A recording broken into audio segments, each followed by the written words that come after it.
BBA, BCA, BCom computer కోర్సులో 100% placement లభించే ఏకైక డిగ్రీ కాలేజ్ కూకట్పల్లిలోని i3 డిగ్రీ కాలేజ్ 8367215215. నమస్తే గురుగారు. మహాదేవ శ్రీమాత్రే నమః. మహాదేవ గురుగారు, అమాస రోజు పున్నం రోజు పాజిటివ్ పవర్స్ నెగిటివ్ పవర్స్ రెండు కూడా ఈక్వల్ గా విజృంభిస్తూ ఉంటాయని అంటూ ఉంటారు కదా. అమ్మ. అంటే మనం అంతా నమ్మాల్సింది ఏంటంటే పాజిటివ్ ఉన్న చోట నెగిటివ్ ఉంటుంది, నెగిటివ్ ఉన్న చోట పాజిటివ్ ఉంటుంది. అయితే నేను చాలా ఏం విన్నానంటే గురుగారు, ఊరికే అమాస 2 రోజుల ముందు లేదా పున్నం 2 రోజుల ముందు భార్యాభర్తల మధ్య గొడవ కానీ, లేకపోతే అనవసరంగా వాళ్ళ అనారోగ్యానికి గురి కావడం కానీ, సంథింగ్ చాలా మందికి మెంటల్ గా కూడా మైండ్ లో ఫిక్స్ అయ్యి అబ్బా అమావాస వచ్చిందా అయిపోయిగా అలర్ట్గా ఉండాలి, రేపు ఎల్లుండి ఏదో ఒకటి జరుగుతుంది అన్నట్టుగా అంటూ ఉంటారు. అసలు అట్లాంటి నెగిటివ్ థాట్స్ కానీ నెగిటివ్ పవర్ కానీ మన ఇంట్లో కానీ ఉంటే మనం ఎలాంటి సంకేతాలతో తెలుసుకోవచ్చు అంటారు? వాటికి తగ్గ రెమెడీస్. మీరు అడిగినటువంటి విషయాన్ని నేను ఒక ఒక 15 రోజుల క్రితము గోకర్ణకు వెళ్ళడం జరిగింది. నేను గురుగారు పితృదోష నిమిత్తం 15 రోజుల క్రితం మనకుంది అమావాస్య, 15 డేస్ బ్యాక్ వచ్చింది. ఇట్టి అమావాస్య ఆ సందర్భంలో 2 డేస్ అయితే అమావాస్య అనగా అలలు ఎంతటి వైబ్రేషన్ అంటే అలలు చాలా ఎత్తులో అలలు వస్తున్నాయి. అంటే అమాస కాలాలు తక్కువైతే పున్నంకి ఎక్కువైతే అంటారు కదా గురుగారు. అమావాస్యకి కానీ పౌర్ణమికి కానీ అంటే నేను చెప్తా, ఇది నేను లైవ్లో అక్కడ అబ్జర్వ్ చేసినటువంటి విషయాన్ని నేను చెప్తాను నేను మీకు. సో నేను అనుకున్నప్పుడు ఇంత ఎగిసిపడుతున్నాయి అలలు ఏముంది అని చెప్పాను కూడా, ఓహో అమావాస్య ఉందా సర్లే అని చెప్పి అనుకున్నాను. అదొకటి. ఇంకొక విషయం ఏమిటి అంటే, ఇక్కడ మొన్న రీసెంట్గా మా దేవాలయానికి ఒకరు రావడం జరిగింది. వారి ఇంట్లో వారి యొక్క కూతురు కొంత ఇబ్బందికరంగా ఉంటుంది అనేటువంటి భావన. అమావాస్య పౌర్ణమికి కొంత ఎక్కువగా చికాకుగా ఉండడం, ఏది దొరుకుతుంది విసిరేయడం, అసలు ఆవలింతలు బాగా తీస్తూ ఉంది, అసలు నిద్రపోవటం లేదు, ఇలాంటి విషయాలు వినడం. అంటే మీరు అన్నటువంటిది భార్యాభర్తలలో అదేమిటి అంటే ఒకానొక మెచ్యూరిటీ, అంటే ఒక వయసు వచ్చినప్పుడు అది అక్కడ ఆ వయసు ప్రభావం. ఇద్దరు జాతకాలు కలిసినప్పుడు వెరైటీ పరిస్థితులు ఉంటాయి. ఈ అమ్మాయికి వివాహం కాలేదు, సో ఫ్రెండ్స్తో ఒక దగ్గరికి వెళ్ళింది. లైక్ ఇప్పుడు ఈ మన సమ్మర్ వెకేషన్స్ అదేదో ఇక్కడికో వెళ్ళడం జరిగింది. సో అక్కడ ఏదో వాటర్ ఫాల్స్ లైక్ ఏదో అక్కడ ఆమెకు ఒక శక్తి ఆమె శరీరంలోకి ప్రవేశించినటువంటి దాఖలాలు అట్లా ఉంటుంది. ఎందుకు ఉండదు? అయ్యో నేనే లైవ్ లో కేరళ ఒక బ్రాహ్మణ్స్ వారు సుమారుగా 2022లో జరిగింది, 21 దసరా మూమెంట్ లో జరిగింది. 2021 దసరా మూమెంట్ లో లైవ్ లో కంప్లీట్ గా పడుకొని ఉంటుంది, ఒకటే ఆవలింతలు, లేస్తే ఏం మాట్లాడుతుందో అర్థం అవటం లేదు. ఇట్లా జరగబట్టి ఒక 15-20 రోజులు అయింది. ఒక అమ్మాయి, ఇది వేరే విషయం. సో వారి నాన్నగారు ఆల్రెడీ వివాహం జరిగింది, కొత్త వివాహం జరిగింది. వారు బాంబేలో ఉంటారు. బాంబేలో ఆ సరౌండింగ్లో ఎక్కడో సేమ్ వీరు కూడా వాటర్ ఫాల్స్ ఏరియాలోకి వెళ్ళడము, ఈ యొక్క ఎట్లా అంటే ఒక 5 జంటలు కలిపి హనీమూన్ ఆ విధంగా వెళ్ళారు. సో అక్కడ ఈ అమ్మాయికి ఒక ఆత్మ అనేటువంటిది ఈమె శరీరంలోకి రావడం జరిగింది. ఆ అమ్మ బ్రాహ్మణ్స్ ఆమె చనిపోగా సుదర్శన హోమము జరిపించుకోవాలి అని ఆమెకు ఒక కోరిక ఉండేనట. సుదర్శన హోమం జరిపించుకోవాలని ఒక కోరిక ఉండే. సో అది కాలేదుకుండా ఆమె మరణించింది. సో అప్పటి నుండి ఎవరైతే ఎంత నిష్టగా ఉంటారో చూడండి, ఆత్మలు కూడా ఎంత నిష్టగా ఉంటారో వారిలాగానే పూజలు కానీ ఎంత మన అదేమిటి బహిష్టు సమయంలో పీరియడ్స్ ఉన్నప్పుడు 5 రోజులు బయట అంటే పక్కన ఉండడం, అంటే ఈ రకంగా నియమ నిష్టలతో ఉంటారు ఉండేటువంటి వారిని ఎంచుకోవాలన్నట్టుగా చూస్తూ ఉండగా వీరు అక్కడికి ఆ టైంకు వెళ్ళడము, ఈమెను ఆవహించడము, ఇదంతా సినిమా కథలాగా ఉంది. కానీ నిజంగా జరిగింది. కుదిరితే నేను నిజంగా ఒకసారి మాట్లాడి వాళ్ళతో ఇంటర్వ్యూ కూడా ఇప్పిస్తాను. నేను 100% ఓపెన్ ఛాలెంజ్ ఖచ్చితంగా. అయితే జరిగిన తర్వాత నేను అమ్మవారి నవరాత్రులలో ఉన్నాను, మంచిగా ఎరుపు రంగు వస్త్రాలను కట్టుకొని అప్పుడే జపంలో ఉన్నాను. కంప్లీట్ గా 9 రోజులు జపంలోనే ఉంటానండి. అంటే ఒక 12 గంటలు సుమారుగా. మధ్యాహ్నం 3:30కు టెంపుల్ క్లోజ్ అయ్యే ఉంటుంది. అయినా నేను గుళ్ళోనే జపం చేసుకుంటున్నా. వచ్చారు, ఏందమ్మా అంటే ఇది పరిస్థితి, ఒకసారి మీరు రావాలి. వెళ్ళిన.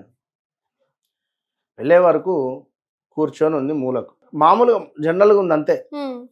నేను వెళ్ళిన, నాకు విషయం చెప్పారు, ఇది పరిస్థితి అంటే సరే అమ్మ ఒకటి ఆసనం తీసుకొని రండి అని చెప్పిన. కూర్చున్నా, అదే చెప్పము అక్కడే చేసుకుంటా కూర్చున్నా. అంతే. చిన్నపిల్ల ఏడ్చినట్టుగా ఏడుస్తాను. చిన్నపిల్ల ఏడుస్తారు కదా, చిన్నపిల్ల ఏడ్చినట్టుగా ఎక్కిపట్టి ఏడుస్తాను. నాకే భయం అయింది ఫస్ట్. నిజంగా జరిగింది, ప్రామిస్ ఒట్టు. ఇది ఇక జరిగిన తర్వాత నేనేం చెప్పాలి, చూద్దాం అమ్మవారు అయితే ఉన్నది, ఎట్లయితే అట్లా అని చెప్పి కూర్చొని జపం చేస్తూ ఉన్నా. ఏంది తల్లి మీ ప్రాబ్లం ఏంది, ఏం జరుగుతుందంటే కేరళలో నాకు వాళ్ళు ట్రాన్సాక్షన్ చేస్తే తెలుసు, నాకు సుదర్శన హోమం చేసుకోవాలనేటువంటి ఒక కోరిక ఉండే. సో దానికోసం ఈ అమ్మాయి యొక్క శరీరాన్ని నేను తీసుకున్నాను. ఒక సుదర్శన హోమం చేయించుకోండి, తెలంగాణలో ప్రసిద్ధిగాంచినటువంటి విష్ణు ఆలయంలో ఒక రోజు నిద్రపోండి, నా ఆత్మ సంతోషిస్తుంది అని చెప్పింది. నాకు మొత్తం గూస్ బంప్స్ అయినాయి, ప్రామిస్ ఒట్టు నేను చెప్తున్నా. ఇక నేను ఏం చేయలేని పరిస్థితి. అంటే వారు అప్పటికి 2-3 గురువులను కానీ వారు చూపించారు, కానీ ఎక్కడ ఇంత రిజల్ట్ రాలేదు. నేను వెళ్ళి కూర్చొని నేను దత్తాత్రేయ స్వామి యొక్క జపాన్ని చేస్తూ ఉన్నా. ఆ రోజు అదే జపం చేస్తూ కూర్చున్నా, ప్రామిస్ ఒట్టు. ఆ విధంగా అనేసరికి వాళ్ళు ఏకదం షాక్ అయిపోయింది. ఇమ్మీడియట్గా నెక్స్ట్ డేనే ధర్మపురి వెళ్ళిండు, 2 రోజులు అక్కడ పడుకున్నారు. బట్ ఇక కార్యక్రమం మనం చేయలేదు. వారి యొక్క కేరళ రిలేటెడ్ వారినే బ్రాహ్మణులను పిలిపించుకొని ఆ యొక్క వారి యొక్క భాషలోనే మంత్రాలతో చేయించేసుకున్నారు.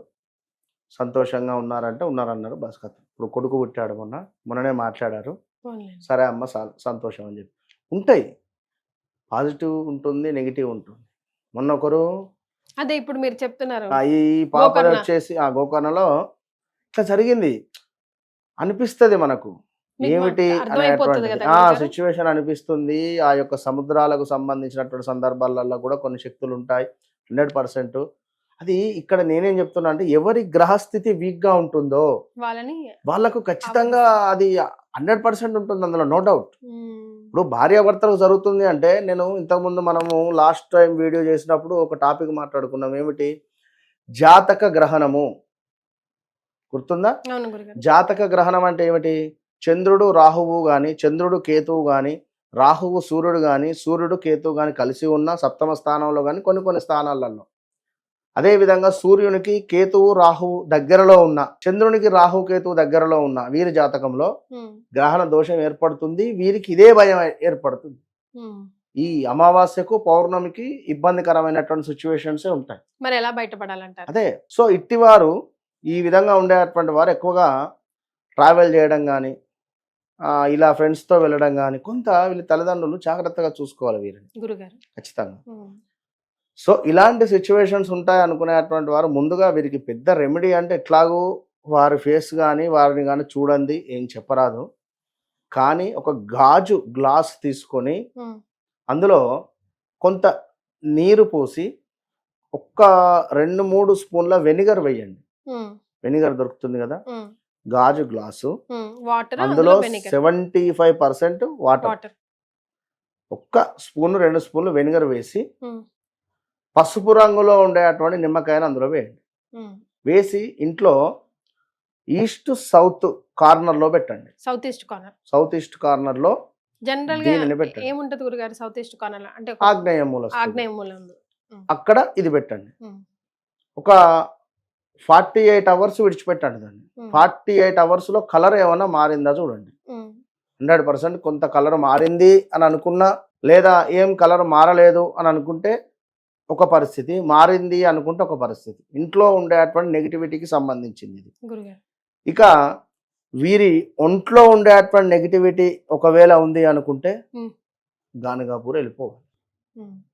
పౌర్ణమి ముందు, పౌర్ణమి రోజు మొత్తం అక్కడ ఉండాలి. ఉదయము హారతి, సాయంత్రం హారతి తీసుకోవాలి. ఇక పరిస్థితి వేరే. ఒకవేళ వీరు ఒంట్లో ఉంటే వెళ్ళారా ఎప్పుడన్నా గానగాపూర్? పౌర్ణమి హారతికి ఉన్నారా? 5 పౌర్ణమిలో వెళ్ళాను గురుగారు. ఎట్లుంటది అక్కడ పరిస్థితి? ఒకసారి వెళ్తే మనుషులందరూ నార్మల్ గా ఉంటారు ఆ హారతి సమయంలో, ఎవరు ఎట్లా లెగుస్తారు. సో ఒక్కసారి వెళితే అర్థమైపోతుంది. అప్పుడు దానికి సంబంధించి వారి జాతకరీత్యా మరి ఏమిటనేది చూసి ఏదైనా మంచి రెమెడీ చేసుకుంటే సరిపోతుంది. రైట్. చాలా సంతోషం గురుగారు. ధన్యవాదాలు. మహాదేవ.